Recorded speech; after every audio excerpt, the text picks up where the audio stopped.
Hello everyone. Welcome to crisper learning. നമ്മൾ ഈ വീഡിയോയിലൂടെ ഡിസ്കസ് ചെയ്യാൻ പോകുന്നത് എങ്ങനെയാണ് നൈസറിന് വേണ്ടിയിട്ടുള്ള എക്സാം ആയിട്ടുള്ള നെസ്റ്റ് എക്സാം അതിന് വേണ്ടിയിട്ടുള്ള അപ്ലിക്കേഷൻ എങ്ങനെയാണ് ചെയ്യുക ആൻഡ് കൃത്യമായിട്ടുള്ള സ്റ്റെപ്പ് ബൈ സ്റ്റെപ്പ് ആയിട്ട് എങ്ങനെയാണ് ചെയ്യുക എന്നുള്ളത് ഞാൻ നിങ്ങളുടെ മുന്നിൽ ഡെമോൺസ്ട്രേറ്റ് ചെയ്യാൻ പോവുകയാണ്. അപ്പോൾ ഈ സ്റ്റെപ്പുകളെല്ലാം ഫോളോ ചെയ്ത് കൃത്യമായിട്ട് നിങ്ങൾ കാര്യം മനസ്സിലാക്കി നിങ്ങളുടെ ഡാറ്റ എങ്ങനെയാണോ നിങ്ങളുടെ കാര്യങ്ങൾ എങ്ങനെയാണോ അതിനനുസരിച്ച് ഫില്ല് ചെയ്താൽ മാത്രം മതി. യാതൊരുവിധ തെറ്റും പറ്റാൻ സാധ്യതയില്ല. സോ നമ്മൾ ആദ്യം ചെയ്യേണ്ടത് nestexam.in എന്ന് പറഞ്ഞ വെബ്സൈറ്റിലേക്ക് എത്തുക എന്നുള്ളതാണ്. സോ nestexam.in അങ്ങനെ നമ്മൾ എത്തുന്ന സമയത്ത് നമുക്ക് പുതിയൊരു കാൻഡിഡേറ്റ് ആണെങ്കിൽ നമ്മൾ ആദ്യമായിട്ടാണ് ഈ എക്സാമിന് വേണ്ടി രജിസ്റ്റർ ചെയ്യുന്നതെന്നുണ്ടെങ്കിൽ ഇവിടെ ഒരു ന്യൂ രജിസ്ട്രേഷൻ എന്ന് കാണാൻ സാധിക്കും. നിങ്ങൾ രണ്ടാമത് രജിസ്ട്രേഷൻ കഴിഞ്ഞ ഒരാളാണെന്നുണ്ടെങ്കിൽ ഇവിടെ ലോഗിൻ എന്നാണ് നിങ്ങൾ എൻ്റർ ചെയ്യേണ്ട കാര്യം എന്ന് പറയുന്നത്. സോ നമ്മൾ ആദ്യമായിട്ട് രജിസ്റ്റർ ചെയ്യാൻ പോകുന്ന ഒരാളായതുകൊണ്ട് തീർച്ചയായിട്ടും ന്യൂ രജിസ്ട്രേഷൻ ആണ് ഞാൻ ഇവിടെ എടുക്കാൻ പോകുന്നത്. അതിന്റെ മുന്നേ കുറച്ച് ഇമ്പോർട്ടന്റ് ആയിട്ടുള്ള ഡേറ്റ് ഞാൻ നിങ്ങളുടെ മുന്നിൽ ഷെയർ ചെയ്യാണ്. ഈ ആപ്ലിക്കേഷൻ സ്റ്റാർട്ട് ചെയ്തത് ജനുവരി 5-ാം തീയതിയാണ്. ആൻഡ് എത്ര കാലം വരെ നെസ്റ്റ് എക്സാമിന് വേണ്ടി അപ്ലൈ ചെയ്യാം എന്ന് ചോദിച്ചാൽ ഏപ്രിൽ 6-ാം തീയതി വരെയാണ് സാധിക്കുകയുള്ളൂ. ഇനി കറക്ഷൻ വിൻഡോ 13-ാം തീയതിയും 14-ാം തീയതിയും ആയിരിക്കും ഉണ്ടായിരിക്കുക. ആൻഡ് അഡ്മിറ്റ് കാർഡ് ഡൗൺലോഡ് ചെയ്യാൻ സാധിക്കുന്നത് മെയ് 15-ാം തീയതി ആയിരിക്കും. ആൻഡ് എക്സാമിനേഷൻ ഡേറ്റ് എന്ന് പറയുന്നത് ജൂൺ 6-ാം തീയതിയാണ്. ഓർക്കുക, ജൂൺ 7-ാം തീയതിയാണ്, അതായത് ഇതിന്റെ തൊട്ടടുത്ത ദിവസമാണ് ഐസർ ആപ്റ്റിറ്റ്യൂഡ് ടെസ്റ്റ് നടക്കുന്നത്. അപ്പൊ ഐസർ ആപ്റ്റിറ്റ്യൂഡ് ടെസ്റ്റ് സെയിം സിറ്റിയിൽ തന്നെ കിട്ടിയിട്ടില്ലെങ്കിൽ സ്റ്റേ ആയിട്ടും അല്ലെങ്കിൽ ട്രാവൽ ഒക്കെ പ്ലാൻ ചെയ്യാൻ കുറച്ച് ബുദ്ധിമുട്ടായിരിക്കും. അപ്പൊ നിങ്ങളൊരു കാര്യം ചെയ്യുക, കൃത്യമായിട്ട് എവിടെയാണോ നെസ്റ്റ് എക്സാമിന് നിങ്ങൾ സെന്റർ ആയിട്ട് കൊടുക്കുന്ന സിറ്റി, അതേ സിറ്റിയിൽ തന്നെ ഐസർ ആപ്റ്റിറ്റ്യൂഡ് ടെസ്റ്റും നിങ്ങൾ പ്രിഫറൻസ് കൊടുക്കുക. ആൻഡ് അത് ഒരു മാർച്ച് 5-ാം തീയതി തന്നെ ഐസർ ആപ്റ്റിറ്റ്യൂഡ് ടെസ്റ്റിന്റെ ആപ്ലിക്കേഷൻ പോർട്ടൽ ഓപ്പൺ ആവുന്നത് മാർച്ച് 5-ാം തീയതിയാണ്. അപ്പൊ മാർച്ച് 5-ാം തീയതി തന്നെ നിങ്ങൾ ഐസർ ആപ്റ്റിറ്റ്യൂഡ് ടെസ്റ്റും രജിസ്റ്റർ ചെയ്യുക. ഇതുപോലത്തെ സ്റ്റെപ്പ് ബൈ സ്റ്റെപ്പ് ആയിട്ടുള്ള ഒരു വീഡിയോ നമ്മൾ അതേ ദിവസം തന്നെ ചെയ്യുന്നതാണ്. സോ കൃത്യമായിട്ട് അപ്ഡേറ്റുകളെല്ലാം ഫോളോ ചെയ്യുക. ഇനി എലിജിബിലിറ്റിയും അതുപോലെ തന്നെ ഫീയും നമ്മൾ നോക്കുകയാണെന്നുണ്ടെങ്കിൽ +2 ഫിസിക്സ്, കെമിസ്ട്രി, മാത്സ്, ബയോളജി ഈ 4 സബ്ജക്റ്റിൽ ഏതെങ്കിലും 3 സബ്ജക്ട് എടുത്ത ഒരാൾ മാത്രമേ എലിജിബിൾ ആയിട്ടുള്ളൂ. ആൻഡ് 60% മാർക്കെങ്കിലും ഉണ്ടായിട്ടുണ്ടായിരിക്കണം. ആൻഡ് +2 കഴിയുന്ന വർഷം എന്ന് പറയുന്നത് ഒന്നെങ്കിൽ 2024 അല്ലെങ്കിൽ 2025 അല്ലെങ്കിൽ 2026 ഇനി കഴിയാൻ പോകുന്ന ഒരു കുട്ടി. ഈ 3 ഡിഫറെന്റ് ഏജസിൽ അല്ലെങ്കിൽ ഡിഫറെന്റ് കാലഘട്ടത്തിൽ +2 പഠിച്ച കുട്ടികൾക്കാണ് എഴുതാൻ സാധിക്കുക. അതായത് +2 ഇനി 2026 കംപ്ലീറ്റ് ആവാൻ പോകുന്ന ഒരു കുട്ടിക്ക് എഴുതാം, റിപ്പീറ്റർ ആയിട്ടുള്ള ഒരു കുട്ടിക്ക് എഴുതാം, റിപ്പീറ്റർ ആയിട്ടുള്ള ഒരു കുട്ടിക്ക് എഴുതാം. അതിന്റെ പിന്നിലേക്കുള്ള ആളുകൾക്ക് എഴുതാൻ സാധിക്കില്ല. ഫീ വരുന്നത് 1400 രൂപയാണ് ജനറൽ കാറ്റഗറി സ്റ്റുഡന്റിന്, 700 രൂപയാണ് ഫീമെയിൽ ആയിട്ടുള്ള ആപ്ലിക്കൻസിന്, അതുപോലെ തന്നെ SC ST PWD കാറ്റഗറിയിൽ വരുന്ന ആളുകൾക്ക്, അതുപോലെ തന്നെ അൺറിസർവ്ഡ് EWS കാറ്റഗറിയിൽ വരുന്ന ആളുകൾക്ക്. സോ ഫണ്ടമെന്റൽ ആയിട്ടുള്ള കാര്യം പറഞ്ഞുകൊണ്ട് നമുക്ക് ആപ്ലിക്കേഷനിലേക്ക് കിടക്കാം. ഐസറിന് വേണ്ടിയിട്ടുള്ള ഒരു എക്സ്ക്ലൂസീവ് കോച്ചിങ് ആണോ നിങ്ങൾ നോക്കുന്നത്? ഐസറിന് വേണ്ടി മാത്രം ടൈലർ മെയ്ഡ് ആയിട്ടുള്ള ക്ലാസ്സുകൾ, ഐസറിലെ സ്റ്റുഡൻസ് നിങ്ങൾക്ക് തരുന്ന മെന്റർഷിപ്പ്, വീക്ക്ലി ടെസ്റ്റ്, മന്ത്ലി ടെസ്റ്റുകൾ, ഇതെല്ലാം അടങ്ങുന്ന ഒരു എക്സ്ക്ലൂസീവ് ആയിട്ടുള്ള ഐസർ കോച്ചിങ് പ്രോഗ്രാമിന്റെ കൂടുതൽ ഡീറ്റെയിൽസ് അറിയാൻ വേണ്ടിയിട്ട് താഴെ ഞാൻ ഡിസ്ക്രിപ്ഷനിൽ ഡീറ്റെയിൽസ് കൊടുക്കുന്നുണ്ട്. ഈ ഫോൺ നമ്പറിലും നിങ്ങൾക്ക് കോൺടാക്ട് ചെയ്യാവുന്നതാണ്. അപ്പോൾ ഞാൻ ഹോം ബട്ടൺ ക്ലിക്ക് ചെയ്തു, ന്യൂ രജിസ്ട്രേഷൻ എന്ന് പറയുന്ന ബട്ടൺ ഞാൻ ഇവിടെ കൊടുക്കുകയാണ്. അപ്പോൾ ഞാൻ പുതിയതായിട്ട് രജിസ്റ്റർ ചെയ്യാണ്. അപ്പോൾ പുതിയതായിട്ട് രജിസ്റ്റർ ചെയ്യുന്ന സമയത്ത് ആദ്യം ഏതൊക്കെയാണ് സപ്പോർട്ട് ചെയ്യുന്നത് അല്ലെങ്കിൽ നമ്മൾ സജസ്റ്റ് ചെയ്യുന്ന റെക്കമെൻഡഡ് ബ്രൗസറിന്റെ കാര്യങ്ങളെല്ലാം പറയുന്നുണ്ട്. പിന്നെ ഏതൊരു എക്സാമിന് നമ്മൾ അപ്ലൈ ചെയ്യുന്ന സമയത്ത് സ്റ്റാർ മാർക്ക്ഡ് ആയിട്ടുള്ള ഫീൽഡ് മാൻഡേറ്ററി ടു ഫില്ലാണ്, അതുപോലത്തെ ഡീറ്റെയിൽസ് ഇവിടെ പറയുന്നുണ്ട്. നിങ്ങൾ അതെല്ലാം ഒന്ന് വായിച്ചു നോക്കുക, അതിനുശേഷം ക്ലോസ് ചെയ്യുക. ഇനി ഇവിടെ ഒരു പ്രൈവസി നോട്ടീസ് നമ്മളോട് പറയുന്നുണ്ട്. നമ്മളുടെ പ്രൈവസി മാനിച്ചുകൊണ്ടാണ്, നമ്മളുടെ കൺസെന്റ് കൊടുത്തുകൊണ്ടാണ് നമ്മൾ ഈ ഒരു ഡാറ്റ കളക്ട് ചെയ്യുന്നത് എന്നാണ് പറയുന്നത്. അത് വായിച്ചു കൊടുത്തതിന് ശേഷം നിങ്ങൾ ഐ അഗ്രി എന്നുള്ള കൺസെന്റും നിങ്ങൾ കൊടുക്കുക. അപ്പോൾ നിങ്ങൾക്ക് ബ്രോഷർ വേണമെങ്കിൽ ഇവിടെ ക്ലിക്ക് ചെയ്താൽ മതി. എങ്ങനെയാണ് അപ്ലൈ ചെയ്യുക എന്നുള്ള എൻ്റെ മാനുവൽ വേണമെന്നുണ്ടെങ്കിൽ നിങ്ങൾക്ക് ഇവിടെ ക്ലിക്ക് ചെയ്താൽ മതി. ഫ്രീക്വന്റ്ലി ആസ്ക്ഡ് ക്വസ്റ്റ്യൻസ് കാണണമെങ്കിൽ നിങ്ങൾക്ക് ഇവിടെ ക്ലിക്ക് ചെയ്താൽ മതി. അപ്പം ആദ്യം നമുക്ക് രജിസ്റ്റർ ചെയ്തതിന് ശേഷം യൂസർ ഐഡിയും പാസ്വേഡും ക്രിയേറ്റ് ചെയ്യുക എന്നുള്ളതാണ് ഒന്നാമത്തെ സ്റ്റെപ്പ് എന്ന് പറയുന്നത്. അപ്പൊ അതിന് വേണ്ടിയിട്ട് നമ്മൾ ബേസിക് ആയിട്ടുള്ള ഡീറ്റെയിൽസ് ഇവിടെ ഫില്ല് ചെയ്യുക. അപ്പൊ ആദ്യം ആപ്ലിക്കൻസിന്റെ ഞാൻ എൻ്റെ നെയിം ഇവിടെ കൊടുത്തു. ഇനി ആപ്ലിക്കന്റിന്റെ ഡേറ്റ് ഓഫ് ബർത്ത് ആണ് ഇവിടെ ചോദിക്കുന്നത്. അപ്പൊ ഡേറ്റ് ഓഫ് ബർത്ത് നിങ്ങളുടെ ഡേറ്റ് ഓഫ് ബർത്ത് ഫില്ല് ചെയ്യാണ് വേണ്ടത്. അപ്പൊ ഞാൻ ഡേറ്റ് ഓഫ് ബർത്ത് ഇവിടെ കൊടുത്തിട്ടുണ്ട്. അതിനുശേഷം 10th രജിസ്ട്രേഷൻ നമ്പർ ആണ് ചോദിച്ചിട്ടുള്ളത്. നമ്മളുടെ SSLC സർട്ടിഫിക്കറ്റിന്റെ ഒക്കെ അകത്തുള്ള രജിസ്ട്രേഷൻ നമ്പർ അല്ലെങ്കിൽ റോൾ നമ്പർ ആണ് ഇവിടെ ടൈപ്പ് ചെയ്യേണ്ടത്. സോ ഞാൻ ഇവിടെ ടൈപ്പ് ചെയ്തു കൊടുത്തിട്ടുണ്ട്. അതുപോലെ തന്നെ ഏത് വർഷമാണ് നമ്മൾ 10th പാസ് ആയത് എന്നാണ് ഇവിടെ ചോദിച്ചിട്ടുള്ളത്. So year of passing 10th exam ഇവിടെ കൊടുക്കുക. അതിനുശേഷം ജെൻഡർ ചോദിച്ചിട്ടുണ്ട്. Male, female, others. നിങ്ങൾ നിങ്ങളുടെ ജെൻഡർ സെലക്ട് ചെയ്യുക. മൊബൈൽ നമ്പർ ചോദിച്ചിട്ടുണ്ട്. അപ്പൊ നിങ്ങളുടെ മൊബൈൽ നമ്പർ ഇവിടെ ടൈപ്പ് ചെയ്യുക. ഇനി നിങ്ങൾ ഇപ്പൊ കൊടുത്ത മൊബൈൽ നമ്പർ അതുപോലെ തന്നെ ഒന്നും കൂടെ ടൈപ്പ് ചെയ്യാനുള്ള ഒരു കോളം റൈറ്റ് സൈഡിൽ കൊടുത്തിട്ടുണ്ട്. അപ്പൊ നിങ്ങളുടെ സെയിം മൊബൈൽ നമ്പർ ഒന്നും കൂടെ ടൈപ്പ് ചെയ്യുക. അതുപോലെ തന്നെ ഇമെയിൽ ID, നിങ്ങളുടെ ഇമെയിൽ ID കൊടുക്കുന്നു. സെയിം ഇമെയിൽ ID വീണ്ടും ടൈപ്പ് ചെയ്യാൻ വേണ്ടിയിട്ട് അടുത്ത ഭാഗത്തായിട്ട് പറയുന്നുണ്ട് അല്ലേ. അപ്പം വലതുവശത്ത് വീണ്ടും നിങ്ങൾ കൊടുത്ത ഇമെയിൽ ID ഒന്നും കൂടെ ടൈപ്പ് ചെയ്ത് കൊടുക്കുകയാണ് വേണ്ടത്. അതൊരു കൺഫർമേഷന് വേണ്ടിയിട്ടാണ് പറയുന്നത്. അതിനുശേഷം ജനറേറ്റ് OTP എന്ന് പറയുന്ന ഈ ഒരു ബട്ടൺ നമ്മൾ അമർത്തുക. അപ്പൊ നമുക്കൊരു ക്യാപ്ചയും കൂടെ വരും. ആ ക്യാപ്ച നമ്മൾ എൻ്റർ ചെയ്ത് കൊടുക്കുക. എൻ്റർ ചെയ്ത് കൊടുത്തതിന് ശേഷം സബ്മിറ്റ് എന്ന് പറയുന്ന ബട്ടൺ അമർത്തുക. ഇപ്പോൾ നമ്മളുടെ ഇമെയിലിൽ ഒരു OTP വന്നിട്ടുണ്ടായിരിക്കും എന്നാണ് ഇവിടെ ഒരു പോപ്പപ്പ് മെസ്സേജ് വന്നത്. ഞാൻ ഓക്കെ എന്നുള്ളത് കൊടുത്തു. ആ OTP ഇവിടേക്ക് എൻ്റർ ചെയ്ത് കൊടുക്കാനാണ് ആവശ്യപ്പെടുന്നത്. സോ ഞാൻ ആ OTPക്ക് വേണ്ടി വെയിറ്റ് ചെയ്യാണ്. യെസ്, എനിക്ക് OTP കിട്ടിയിട്ടുണ്ട്. ആ OTP ഞാൻ ഇവിടെ എൻ്റർ ചെയ്ത് കൊടുക്കാൻ പോവുകയാണ്. OTP കൊടുത്തതിന് ശേഷം വാലിഡേറ്റ് OTP എന്ന് പറയുന്ന ഒരു ബട്ടൺ ഞാൻ പ്രസ് ചെയ്തു. OTP has been successfully validated എന്ന് വന്നു. അതിനുശേഷം ഇവിടെ താഴെ ഒരു ഡിക്ലറേഷൻ നമുക്ക് കാണാൻ സാധിക്കുന്നുണ്ട്. ആ ഡിക്ലറേഷൻ നിങ്ങൾ വായിച്ചു നോക്കിയതിനു ശേഷം ഐ അഗ്രി എന്ന് കൊടുക്കുക. അതിനുശേഷം ഇവിടെ ഒരു ക്യാപ്ച നമുക്ക് വീണ്ടും വന്നിട്ടുണ്ട്. ആ ക്യാപ്ച നമ്മൾ എൻ്റർ ചെയ്ത് കൊടുക്കുക. ആൻഡ് റീവേരിഫൈ എന്ന് ചോദിക്കുന്നുണ്ട്. റീവേരിഫൈ എന്ന് പറഞ്ഞാൽ ഉദ്ദേശിക്കുന്നത് നമ്മൾ ഇപ്പൊ എൻ്റർ ചെയ്ത പേഴ്സണൽ ഡീറ്റെയിൽസ് കൃത്യമാണ് എന്നുള്ളത് ഒന്നും കൂടെ നിങ്ങൾ ഉറപ്പിക്കാൻ വേണ്ടിയിട്ടാണ് ഇവിടെ ചോദിക്കുന്നത്. അപ്പോ നിങ്ങളുടെ പേര് കറക്റ്റ് ആയിട്ടാണ് ഇവിടെ കൊടുത്തത് എങ്കിൽ നിങ്ങൾ ഈ ബോക്സ് ചെക്ക് ചെയ്യുക, അല്ലെങ്കിൽ ഒരു ടിക്ക് ചെയ്യുക. ഓക്കെ. അതുപോലെ ഡേറ്റ് ഓഫ് ബർത്ത് നിങ്ങൾ വായിച്ചു നോക്കുക. ഡേറ്റ് ഓഫ് ബർത്ത് കൃത്യമാണെങ്കിൽ ഇവിടെ ടിക്ക് ചെയ്യുക. അതുപോലെ നിങ്ങൾ 10th ക്ലാസ്സിലെ രജിസ്ട്രേഷൻ നമ്പർ കറക്റ്റ് ആണെങ്കിൽ ടിക്ക് ചെയ്യുക. Year of passing 10th correct ആണെങ്കിൽ ടിക്ക് ചെയ്യുക. അതുപോലെ തന്നെ ജെൻഡർ കറക്റ്റ് ആണെങ്കിൽ ടിക്ക് ചെയ്യുക. ഫോൺ നമ്പർ നിങ്ങൾ കറക്റ്റ് ആണോ നോക്കി ടിക്ക് ചെയ്യുക. അതുപോലെ തന്നെ ഒഫീഷ്യൽ ആയിട്ടുള്ള നിങ്ങൾ കൊടുത്ത ഇമെയിൽ ID കറക്റ്റ് ആണ് എങ്കിലും അവിടെ ടിക്ക് ചെയ്യുക. അത് കംപ്ലീറ്റ് ടിക്ക് ചെയ്തതിനു ശേഷം സബ്മിറ്റ് ചെയ്യുക. ഇവിടെ സബ്മിറ്റ് ചെയ്യുന്നതിന്റെ മുന്നേ നിങ്ങൾ ശ്രദ്ധിക്കേണ്ട കാര്യം, ഇവിടെ നിങ്ങൾ എന്തെങ്കിലും ഒരു മിസ്റ്റേക്ക് വരുത്തിയിട്ടുണ്ടെങ്കിൽ ഇവിടെ വെച്ച് നിങ്ങൾക്ക് എഡിറ്റിംഗ് പോസിബിൾ ആണ്. പക്ഷെ ഇത് നിങ്ങൾ എല്ലാം ടിക്ക് ചെയ്തതിനു ശേഷം സബ്മിഷൻ കഴിഞ്ഞാൽ പിന്നീട് ഒരു മോഡിഫിക്കേഷൻ പോസിബിൾ അല്ല എന്നുള്ള ഒരു വാർണിംഗും നിങ്ങൾക്ക് തരുന്നുണ്ട്. അപ്പൊ നിങ്ങൾ ഓക്കെ ആണെന്നുണ്ടെങ്കിൽ ഓക്കെ എന്നുള്ളത് കൊടുക്കാം. അപ്പൊ രജിസ്റ്റേർഡ് സക്സസ്ഫുള്ളി എന്ന് പറയുന്നുണ്ട്. രജിസ്ട്രേഷൻ നമ്പർ ഇവിടെ കൊടുക്കുന്നുണ്ട്. അപ്പൊ ഇത് നിങ്ങൾ ഒന്നെങ്കിൽ ഫോണിലോ അല്ലെങ്കിൽ ഒരു സ്ക്രീൻഷോട്ടോ ഒക്കെ ആയിട്ട് സേവ് ചെയ്ത് വെക്കുക. ഈ രജിസ്ട്രേഷൻ നമ്പർ ആണ് നമ്മൾക്ക് ഇനി മുന്നോട്ടേക്ക് വേണ്ടി വരിക. അപ്പൊ ഞാൻ ഈ രജിസ്ട്രേഷൻ നമ്പർ എന്ത് ചെയ്യുന്നുണ്ട്, ഒരു സ്ക്രീൻഷോട്ട് എടുത്ത് വെക്കുന്നുണ്ട് എൻ്റെ റെഫറൻസിന് വേണ്ടിയിട്ട്. സോ ഞാനത് ക്ലോസ് ചെയ്തു. അതിനുശേഷം ഗോ ടു ആപ്ലിക്കേഷൻ എന്ന് പറയുന്ന ഈ ഒരു ബട്ടൺ ഞാൻ അമർത്തുകയാണ്. അപ്പൊ ഇനി ഞാൻ ഇപ്പൊ പേഴ്സണൽ ഡീറ്റെയിൽസ് മാത്രമേ കൊടുത്തിട്ടുള്ളൂ. ഇനി ഫർദർ ഡീറ്റെയിൽസ് ഒക്കെ എനിക്ക് ഇതിലേക്ക് ആഡ് ചെയ്യാനുണ്ട്. അപ്പം ഞാൻ വീണ്ടും ഇൻസ്ട്രക്ഷൻസ് വന്നിട്ടുണ്ടായിരുന്നു. ഇനി ഞാൻ ഇതിലേക്ക് കുറച്ചും കൂടെ കാര്യങ്ങൾ ആഡ് ചെയ്യേണ്ടതായിട്ടുണ്ട് അല്ലേ. ഇതെന്റെ പേഴ്സണൽ ഡീറ്റെയിൽസ് ആണ്. ഇനി അതിലേക്ക് ആദ്യമായിട്ട് ആഡ് ചെയ്യാനുള്ളത് എൻ്റെ ഫാദറിന്റെ അല്ലെങ്കിൽ മദറിന്റെ അല്ലെങ്കിൽ സ്പൗസിന്റെ നെയിമാണ്. അപ്പൊ ഞാൻ എൻ്റെ ഫാദറിന്റെ നെയിം ഇവിടെ ടൈപ്പ് ചെയ്ത് കൊടുക്കുകയാണ്.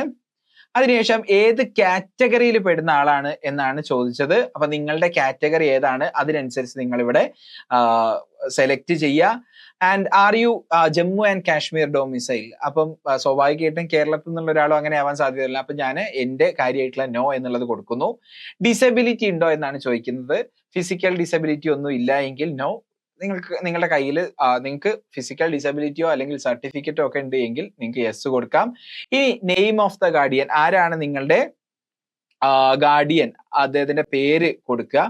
അപ്പം ഞാൻ എഗെയിൻ എൻ്റെ ഗാർഡിയന്റെ പേര് കൊടുക്കുകയാണ്. ഇവിടെ റിലേഷൻഷിപ്പ് വിത്ത് ഗാർഡിയൻ, നിങ്ങൾ ആ കൊടുത്ത ആള് അല്ലെ, ഇവിടെ നിങ്ങൾ കൊടുത്ത എൻ്റർ ചെയ്ത ആള് ആരാണ്, നിങ്ങളുടെ റിലേഷൻ എന്താണ്. അപ്പൊ ഞാൻ ഇവിടെ ഫാദർ എന്ന് കൊടുക്കുകയാണ്. ഗാർഡിയന്റെ മൊബൈൽ നമ്പർ നമ്മളോട് ഇവിടെ ചോദിക്കുന്നുണ്ട്. അപ്പൊ ഗാർഡിയന്റെ മൊബൈൽ നമ്പർ നിങ്ങൾ ഇവിടെ എൻ്റർ ചെയ്യുക. നിങ്ങളുടെ ഗാർഡിയന്റെ മൊബൈൽ നമ്പർ ഇവിടെ എൻ്റർ ചെയ്യുക. അതിനുശേഷം നിങ്ങളുടെ അഡ്രസ് ആണ് ചോദിക്കുന്നത്. വീടിന്റെ അഡ്രസ്സ് കംപ്ലീറ്റ് ആയിട്ട് ടൈപ്പ് ചെയ്യുക. ആദ്യം വീട്ടു പേര് നിങ്ങൾ അടിക്കുക. അതിനുശേഷം അഡ്രസ് ലൈൻ 2 നിയറസ്റ്റ് ആയിട്ടുള്ള ഡീറ്റെയിൽസ് കൊടുക്കുക. ഏതാണ് ടൗണ് കാര്യങ്ങൾ എന്നൊക്കെ നിങ്ങൾ എൻ്റർ ചെയ്ത് കൊടുക്കുക. ആൻഡ് സിറ്റി നെയിം നിങ്ങൾക്ക് എൻ്റർ ചെയ്ത് കൊടുക്കാവുന്നതാണ്. ആൻഡ് സ്റ്റേറ്റ് നമ്മൾ കേരള എന്നുള്ളത് ഞാൻ സെലക്ട് ചെയ്തു. നിങ്ങളുടെ ഡിസ്ട്രിക്ട് ഏതാണ് എന്ന് വെച്ചാൽ ഡിസ്ട്രിക്ട് സെലക്ട് ചെയ്ത് കൊടുക്കുക. ഞാൻ മലപ്പുറത്ത് നിന്നാണ് വരുന്നത്. ആൻഡ് നിങ്ങളുടെ പിൻകോഡും നിങ്ങൾ എൻ്റർ ചെയ്ത് കൊടുക്കുക. അതിനുശേഷം ആ ടെലിഫോൺ നമ്പറും കോൺടാക്ട് നമ്പറും ആൾട്ടർനേറ്റ് മൊബൈൽ നമ്പർ ഒന്നും നിർബന്ധമല്ല, അതുകൊണ്ട് മാൻഡേറ്ററി ഫീൽഡ് അല്ലാത്തത് കൊണ്ട് ഞാൻ അത് ഫില്ല് ചെയ്യുന്നില്ല. ഇനി നിങ്ങൾ ഇപ്പൊ ടൈപ്പ് ചെയ്ത പ്രസന്റ് അഡ്രസ്സും പെർമനന്റ് അഡ്രസ്സും സെയിം ആണ് എങ്കിൽ, ഇൻഫാക്ട് എന്റെ കാര്യത്തിൽ അത് സെയിം ആണ്, അതുകൊണ്ട് ഇവിടെ ഞാൻ യെസ് എന്ന് കൊടുത്തു.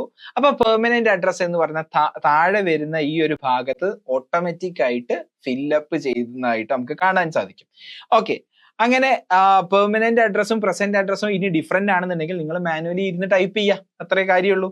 ആൻഡ് സേവ് ആൻഡ് നെക്സ്റ്റ് എന്ന് നമ്മൾ കൊടുക്കുന്നു. സോ ഡാറ്റ സേവ്ഡ് സക്സസ്ഫുള്ളി എന്ന് വരുന്നുണ്ട്.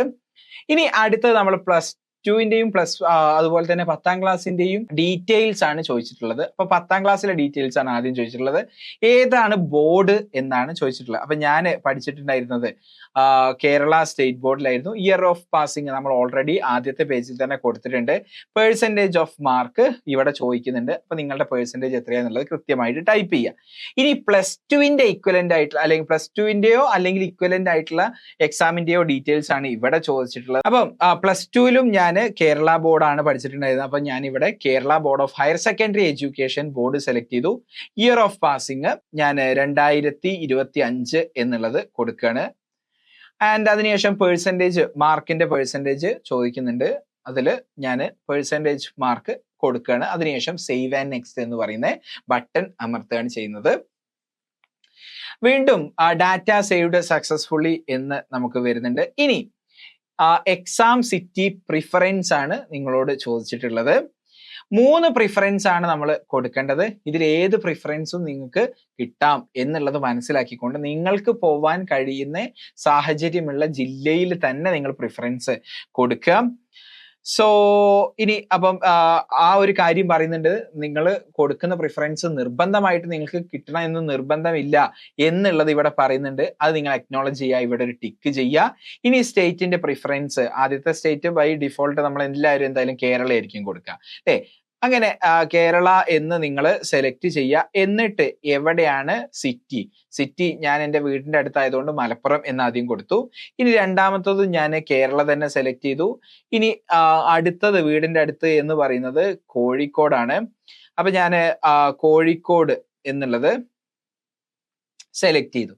ഇനി മൂന്നാമത്തത് ഞാൻ എക്സാം എഴുതാൻ ഉദ്ദേശിക്കുന്നത് തൃശ്ശൂരാണ്. അപ്പൊ ഞാൻ എഗെയിൻ കേരളയില് തൃശ്ശൂര് എന്ന് സെലക്ട് ചെയ്തു. അപ്പൊ ഞാൻ 3 പ്രിഫറൻസ് സിറ്റി ഞാൻ കൊടുത്തു. ഇതേ സിറ്റി തന്നെ നിങ്ങൾ ഐസർ ആപ്റ്റിറ്റ്യൂഡ് ടെസ്റ്റ് എഴുതുമ്പോഴും കൃത്യമായിട്ട് ഇതേ സിറ്റി തന്നെ ഈ ഓർഡറിൽ തന്നെ കൊടുക്കാൻ ശ്രദ്ധിക്കുക. കാരണം എന്താണെന്ന് ചോദിച്ചാൽ ജൂൺ 6-ാം തീയതി നൈസറും 7-ാം തീയതി ഐസർ എക്സാമുമാണ്. അപ്പൊ നിങ്ങൾ കൃത്യമായിട്ട് സ്ട്രാറ്റജിക്കലി വേണം പ്രിഫറൻസ് ഓർഡർ കൊടുക്കാൻ, അല്ലെങ്കിൽ പ്രയാസമായിരിക്കും. ഇനി നമുക്ക് 2 ഡോക്യുമെന്റ്സ് ആഡ് ചെയ്യാനുണ്ട്. 2 ഡോക്യുമെന്റ്സ് എന്ന് പറയുന്നത് നമ്മുടെ സിഗ്നേച്ചറും അതുപോലെ തന്നെ ഫോട്ടോഗ്രാഫും. അപ്പൊ എങ്ങനെയായിരിക്കണം ഫോട്ടോഗ്രാഫ് അപ്ലോഡ് ചെയ്യേണ്ടത് എന്നുള്ളതിന്റെ ഇൻസ്ട്രക്ഷൻ ഇവിടെ കൊടുത്തിട്ടുണ്ട്. അപ്പൊ ആ ലിങ്കിൽ നിങ്ങൾ ഒന്ന് ക്ലിക്ക് ചെയ്തതിന് ശേഷം മാത്രം ഫോട്ടോ അപ്ലോഡ് ചെയ്യുക. ഫോട്ടോ അപ്ലോഡ് ചെയ്യാൻ അത് ക്ലിക്ക് ചെയ്യണം നിർബന്ധമാണ്. അപ്പം 2x2 2 ഇഞ്ച് ബൈ 2 ഇഞ്ച് സൈസുള്ള ഫോട്ടോ ആയിരിക്കണം. 6 മാസത്തിന്റെ അകത്ത് എടുത്ത ഫോട്ടോ ആയിരിക്കണം. കളർ ഫോട്ടോ ആയിരിക്കണം. വൈറ്റ് ബാക്ക്ഗ്രൗണ്ട് ആയിരിക്കണം. സെൽഫി ആയിരിക്കരുത്. ഫിൽറ്റേഴ്സ് ഒന്നും ഉപയോഗിക്കരുത്. ഈ കാര്യങ്ങൾ കൃത്യമായിട്ട് നമ്മൾ ഉറപ്പ് വരുത്താം. ഇനി ആ ഇൻസ്ട്രക്ഷൻ വായിച്ചതിന് ശേഷം ഫോട്ടോഗ്രാഫ് നിങ്ങൾ ഇവിടെ ആഡ് ചെയ്യുക. ക്ലിക്ക് ഹിയർ ടു അപ്ലോഡ് എന്നുള്ളത് കൊടുക്കുക. എന്നിട്ട് ബ്രൗസ് ടു അപ്ലോഡിൽ പാസ്പോർട്ട് സൈസ് ഫോട്ടോ ഞാൻ റെഡിയാക്കി വെച്ചിട്ടുണ്ട്. അപ്പോൾ പാസ്പോർട്ട് സൈസ് ഫോട്ടോ എന്ന് പറയുന്നത് JPEG ഫോർമാറ്റിലുള്ളതായിരിക്കണം. അതുപോലെ തന്നെ 200 KB കുറവുള്ള ഫയൽ ആയിരിക്കണം. അപ്പം നമ്മൾ ഫയൽ അപ്ലോഡഡ് സക്സസ്ഫുള്ളി എന്ന് വന്നു. അത് ഞാൻ ക്ലോസ് ചെയ്തു. അതിനുശേഷം സിഗ്നേച്ചർ അപ്ലോഡ് ചെയ്യാനുള്ള ഇൻസ്ട്രക്ഷൻസ് ലഭിക്കാൻ വേണ്ടിയിട്ട് നിങ്ങൾ ഇവിടെ ക്ലിക്ക് ചെയ്യുക. അത് ക്ലിക്ക് ചെയ്യണം നിർബന്ധമാണ്. അപ്പം എന്തൊക്കെ അക്സെപ്റ്റബിൾ സിഗ്നേച്ചേഴ്സ് എന്താണ് എന്നും എന്തൊക്കെ സിഗ്നേച്ചേഴ്സ് പറ്റില്ല എന്നുള്ളതും ഇവിടെ പറയുന്നുണ്ട്. അക്സെപ്റ്റബിൾ ആയിട്ടുള്ള സിഗ്നേച്ചർ നിങ്ങൾ ശരിക്കും ശ്രദ്ധിക്കുക. അക്സെപ്റ്റബിൾ അല്ലാത്തത് റെഡ് കളറിലോ അല്ലെങ്കിൽ ബ്ലാക്ക് കളറിലോ ഒക്കെ സൈൻ ചെയ്യുന്നത് നമുക്ക് പറ്റുന്ന കാര്യമല്ല. അതുപോലെ തന്നെ വളരെ ചെറുതായിട്ട് സൈൻ ചെയ്യുകയാണെങ്കിലോ അല്ലെങ്കിൽ ബോക്സിന്റെ പുറമേ സൈൻ ചെയ്യുകയാണെന്നുണ്ടെങ്കിലോ എടുക്കില്ല. ഇനി ഡാർക്ക് ആയിട്ടുള്ള ബാക്ക്ഗ്രൗണ്ട് കംപ്ലീറ്റ്ലി ലിറ്റ് ആയിട്ടുള്ള ഒരു സ്കാനിങ് അല്ല ചെയ്തത് എങ്കിലും അക്സെപ്റ്റ് ചെയ്യില്ല. ഇനി ടൈപ്പ് ചെയ്തിട്ടുള്ള സിഗ്നേച്ചർ അങ്ങനെയൊക്കെ ഉണ്ടോ എന്നുള്ളത് അറിയില്ല. ടൈപ്പ് ചെയ്തിട്ടുള്ള സിഗ്നേച്ചർ ഒന്നും പറ്റില്ല. അതുപോലെ തന്നെ ക്യാപിറ്റൽ ലെറ്ററിൽ നിങ്ങളുടെ പേര് എഴുതി വെക്കുന്നതിനല്ല സിഗ്നേച്ചർ എന്ന് പറയുക. അപ്പൊ അതും അക്സെപ്റ്റബിൾ അല്ല. ഇനി ഇനീഷ്യൽസ് മാത്രം വെച്ചിട്ടൊന്നും നിങ്ങൾ സൈൻ ഇടുക എന്ന് വിചാരിക്കരുത്. അപ്പൊ ആ ഇൻസ്ട്രക്ഷൻസ് എല്ലാം വായിച്ചു നോക്കിയതിനു ശേഷം നിങ്ങളുടെ സിഗ്നേച്ചറിന്റെ ഫയൽ ഇവിടെ അപ്ലോഡ് ചെയ്യുക. അപ്പൊ ഞാൻ എൻ്റെ സിഗ്നേച്ചർ ഇവിടെ അപ്ലോഡ് ചെയ്തിട്ടുണ്ട്. അതിനുശേഷം ഫയൽ അപ്ലോഡ് സക്സസ്ഫുള്ളി എന്നുള്ളത് വന്നു. ആൻഡ് അത് ക്ലോസ് ചെയ്യുക. എന്നിട്ട് നമ്മൾ അപ്ലോഡ് ചെയ്ത് കൊടുത്ത് ഇപ്പം ഈ 2 ഫയലുകളും അത് കൃത്യമായിട്ട് തന്നെയാണ് അപ്ലോഡ് ചെയ്തത്, തമ്മിൽ മാറിയിട്ടൊന്നും ഇല്ല എന്നുള്ളത് ഉറപ്പിക്കാൻ വേണ്ടിയിട്ട് വ്യൂ എന്നുള്ളത് കൊടുക്കുക. കണ്ടോ, ഇതാണ് ഞാൻ അപ്ലോഡ് ചെയ്തതിന്റെ ഫോട്ടോ. അതുപോലെ തന്നെ ഇതാണ് ഞാൻ അപ്ലോഡ് ചെയ്തതിന്റെ സിഗ്നേച്ചർ. അപ്പൊ അത് രണ്ടും ഞാൻ വ്യൂ ചെയ്തതിന് ശേഷം മാത്രം സേവ് ആൻഡ് നെക്സ്റ്റ് എന്ന് പറയുന്ന ഓപ്ഷൻ കൊടുത്തു. അപ്പൊ ഡാറ്റ സേവ്ഡ് സക്സസ്ഫുള്ളി എന്ന് വരികയാണ് ചെയ്യുന്നത്. ഇനി മുന്നോട്ടേക്ക് എനിക്ക് ഫീ അടയ്ക്കാനുള്ള ഒരു പേയ്മെന്റ് ഡീറ്റെയിൽസിലേക്കാണ് വരുന്നത്. അപ്പൊ പേയ്മെന്റ് ഡീറ്റെയിൽസ് എന്ന് പറയുന്നത് നിങ്ങളുടെ കാറ്റഗറി അനുസരിച്ച് എത്രയാണ് ഇവിടെ ഫീ എന്നുള്ളത് വന്നിട്ടുണ്ടാവും. ഞാൻ ഇവിടെ ചൂസ് ചെയ്തത് ജനറൽ കാറ്റഗറി എന്ന് പറയുന്ന കാറ്റഗറി ആയിരുന്നു. അതുകൊണ്ടാണ് 1400 ഫീ വരുന്നത്. അപ്പൊ ഞാൻ ഇന്ന് അതിനുശേഷം ഇവിടെ ഡിക്ലറേഷനും ഇവിടെ സബ്മിറ്റ് ചെയ്യാണ്. നമ്മൾ പ്രോസ്പെക്ടസിന്റെ കാര്യങ്ങളെല്ലാം വായിച്ചിട്ടുണ്ട്. നമ്മൾ കൊടുത്ത ഡീറ്റെയിൽസ് കംപ്ലീറ്റ് ആയിട്ട് നമ്മൾ അണ്ടർസ്റ്റാൻഡിങ് അനുസരിച്ച് സത്യസന്ധമായിട്ടുള്ള ഡീറ്റെയിൽസ് ആണ് എന്നുള്ള ഡിക്ലറേഷൻ ഇവിടെ ടിക്ക് ചെയ്ത് കൊടുക്കുക. അതിനുശേഷം ഇവിടെ ഒരു ക്യാപ്ച ഉണ്ടായിരിക്കും. ആ ക്യാപ്ച നമ്മൾ എൻ്റർ ചെയ്ത് കൊടുക്കുക. അതിനുശേഷം നമ്മൾ ഇതുവരെ സബ്മിറ്റ് ചെയ്ത ഡീറ്റെയിൽസ് എല്ലാം കാണണമെങ്കിൽ ഇവിടെ പ്രിവ്യൂ എന്ന് പറയുന്ന ഒരു ബട്ടൺ ഉണ്ടാവും. പ്രിവ്യൂ ബട്ടൺ ഞെക്കിയതിനു ശേഷം മാത്രം അത് കൺഫേം ചെയ്തതിനു ശേഷം മാത്രമേ നമുക്ക് പേയ്മെന്റ് ഡീറ്റെയിൽസിലേക്കും പേയ്മെന്റിലേക്കും പോകാൻ പറ്റുള്ളൂ. അപ്പൊ പ്രിവ്യൂ നിങ്ങൾ ചെയ്യുക. അപ്പൊ പ്രിവ്യൂ വരുന്ന സമയത്ത് നിങ്ങൾ എൻ്റർ ചെയ്ത എല്ലാ ഡീറ്റെയിൽസും ഒന്നും കൂടെ ഷോ അപ്പ് ചെയ്യും. അപ്പൊ 1 by 1 ആയിട്ട് നിങ്ങൾ എല്ലാം നോക്കുക. എല്ലാം നോക്കി ചെക്ക് ചെയ്തതിന് ശേഷം മാത്രം ഇവിടെ ഓക്കെ എന്നുള്ളത് നമുക്ക് കൊടുക്കാം. അങ്ങനെ പ്രിവ്യൂ ചെയ്തതിന് ശേഷം നമുക്ക് സബ്മിറ്റ് ചെയ്യാൻ സാധിക്കും. ഇങ്ങനെ സബ്മിറ്റ് ചെയ്യുകയാണെന്നുണ്ടെങ്കിൽ നേരെ നമ്മളെ കൊണ്ടുപോകുന്നത് നമ്മളൊരു പേയ്മെന്റ് ഗേറ്റ് വേയിലേക്കായിരിക്കും, അല്ലെങ്കിൽ ഒരു പേയ്മെന്റ് കൊടുക്കുന്ന പേജിലേക്കായിരിക്കും. അപ്പൊ മൾട്ടിപ്പിൾ രീതിയിലൂടെ നമുക്ക് പേയ്മെന്റ് നടത്താം. കാർഡ്സ് ഉപയോഗിച്ച് നടത്താം, നെറ്റ് ബാങ്കിങ് ഉപയോഗിച്ച് നടത്താം. പിന്നെ ഏറ്റവും ഫെമിലിയർ ആയിട്ടുള്ള വഴി എന്ന് പറയുന്നത് UPI QR ആണ്. അപ്പൊ നിങ്ങൾ UPI QR എന്നുള്ളത് ഒരു ബട്ടൺ പ്രസ് ചെയ്യുകയാണെന്നുണ്ടെങ്കിൽ ഒരു QR കോഡ് വരും. അത് നിങ്ങൾ നിങ്ങൾ ഉപയോഗിക്കുന്ന UPI ഉപയോഗിച്ച് സ്കാൻ ചെയ്യുന്നു, പേയ്മെന്റ് നടത്തുന്നു. അപ്പം ഈ ഒരു പേയ്മെന്റ് നടത്തുന്നതോട് കൂടിയിട്ട് അവിടെ നമ്മുടെ ആപ്ലിക്കേഷൻ കഴിയുകയാണ് ചെയ്യുന്നത്. അപ്പൊ ഇങ്ങനെയാണ് നമ്മളുടെ നെക്സ്റ്റ് എക്സാമിന്റെ ഈ ആപ്ലിക്കേഷൻ സ്റ്റെപ്പ് ബൈ സ്റ്റെപ്പ് ആയിട്ട് ചെയ്യുക. അപ്പൊ നമ്മളുടെ വീഡിയോ കണ്ട് സ്റ്റെപ്പ് ബൈ സ്റ്റെപ്പ് ആയിട്ട് കൃത്യമായിട്ട് ഫോളോ ചെയ്ത് പോവുകയാണെന്നുണ്ടെങ്കിൽ നിങ്ങൾക്ക് ഒരു മിസ്റ്റേക്കും വരുത്താനുള്ള സാധ്യതയില്ല. അപ്പം ലാസ്റ്റ് ഡേറ്റ് ഓഫ് ആപ്ലിക്കേഷൻ ഓർക്കുക. ലാസ്റ്റ് ഡേറ്റ് ഓഫ് ആപ്ലിക്കേഷൻ എന്ന് പറയുന്നത് April 6-ാം തീയതിയാണ്. ആൻഡ് എക്സാമിന്റെ ഡേറ്റ് എന്ന് പറയുന്നത് June 6-ാം തീയതിയാണ്.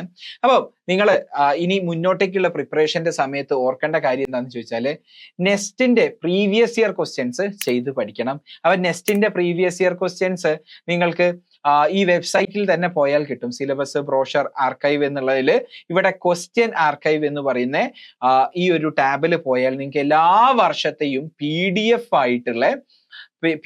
ആയിട്ടുള്ള ക്വസ്റ്റ്യൻ നിങ്ങൾക്ക് ഇവിടെ കിട്ടാവുന്നതാണ്. സോ നിങ്ങൾക്ക് ഈ ക്വസ്റ്റ്യൻസ് എല്ലാം നിങ്ങൾ ചെയ്തതിന് ശേഷം മാത്രമേ നൈസർ സീരിയസ് ആയിട്ട് പ്രിപ്പയർ ചെയ്യുന്ന ഒരാളാണെങ്കിൽ ഡെഫിനറ്റ്ലി നിങ്ങൾ ഈ ചോദ്യങ്ങളെല്ലാം ചെയ്തു നോക്കണം. ഇനി ഇത് PDF ആയിട്ടല്ല, നിങ്ങൾക്കൊരു റിയൽ ക്വസ്റ്റ്യൻ പേപ്പർ പോലെ തന്നെ ഒരു മോക്ക് ടെസ്റ്റ് പോലെ ചെയ്യണം എന്നുണ്ടെങ്കിൽ നമ്മളുടെ വെബ്സൈറ്റിൽ CRISPRlearning.com എന്ന് പറഞ്ഞ വെബ്സൈറ്റിൽ അവൈലബിൾ ആണ് ഈ ഒരു ക്വസ്റ്റ്യൻ ഈ മോക്ക് ടെസ്റ്റ് പോലെ ചെയ്തു നോക്കുന്നത്. ഇനി നൈസർ പോലെ തന്നെ ഐസറിന് വേണ്ടിയിട്ടുള്ള എക്സ്ക്ലൂസീവ് ആയിട്ടുള്ള ഒരു കമ്മ്യൂണിറ്റി നമുക്ക് വാട്സപ്പിൽ ഉണ്ട്. അപ്പം ആ ഒരു കമ്മ്യൂണിറ്റിയിൽ നിങ്ങൾക്ക് ഫ്രീ ആയിട്ട് ജോയിൻ ചെയ്യാവുന്നതാണ്. അപ്പൊ ഇതുപോലുള്ള അപ്ഡേറ്റുകളും കാര്യങ്ങളും ഒക്കെ നമ്മൾ ആ വാട്സപ്പ് കമ്മ്യൂണിറ്റിയിലൂടെ നിങ്ങൾക്ക് വേണ്ടിയിട്ട് പ്രൊവൈഡ് ചെയ്യുന്നതാണ്. അപ്പം നെസ്റ്റ് ആണ് നിങ്ങളുടെ സ്വപ്നമെങ്കിൽ ഐസറും നൈസറും IISc പോലെയുള്ള വേൾഡ് ക്ലാസ് ആയിട്ടുള്ള സയൻസ് ഇൻസ്റ്റിറ്റ്യൂട്ട് ആണ് നിങ്ങളുടെ ഡ്രീം എങ്കിൽ തീർച്ചയായിട്ടും നമുക്കൊരു കമ്മ്യൂണിറ്റി ആയിട്ട് മുന്നോട്ട് പോവാം. അപ്പൊ നിങ്ങൾക്ക് വേണ്ട കാര്യങ്ങളെല്ലാം അടിപൊളിയായിട്ട് നമുക്ക് ചെയ്തു തരാൻ പറ്റുന്നതാണ്. അപ്പൊ ഇതുപോലെയുള്ള ഇൻഫോർമേറ്റീവ് ആയിട്ടുള്ള സയൻസ് റിലേറ്റഡ് ആയിട്ടുള്ള ഐസർ നൈസർ IISc പോലെയുള്ള ടോപ്പ് ഇൻസ്റ്റിറ്റ്യൂട്ടുകളിലേക്ക് നിങ്ങളെ എത്തിക്കാൻ സഹായിക്കുന്ന വീഡിയോസുമായിട്ട് നമുക്ക് വീണ്ടും കാണാം. അപ്പം ഇനി നമ്മളെ കണ്ടുകൊണ്ടിരിക്കാൻ വേണ്ടിയിട്ട് ചാനൽ സബ്സ്ക്രൈബ് ചെയ്യുക, ബെൽ ഐക്കണും കൂടെ എനേബിൾ ചെയ്യുക, ആൻഡ് നമ്മളുടെ വാട്സപ്പ് കമ്മ്യൂണിറ്റിയിൽ ഫ്രീ ആയിട്ട് തന്നെ ജോയിൻ ചെയ്യുക. അപ്പോ നിങ്ങളെ അടുത്ത വർഷം ഒരു നൈസറിൽ കാണാൻ പറ്റട്ടെ എന്നുള്ള ആശംസയോട് കൂടിയിട്ട് ഞാൻ ഈ വീഡിയോ ഇവിടെ വൈൻഡപ്പ് ചെയ്യാണ്. Thanks for watching.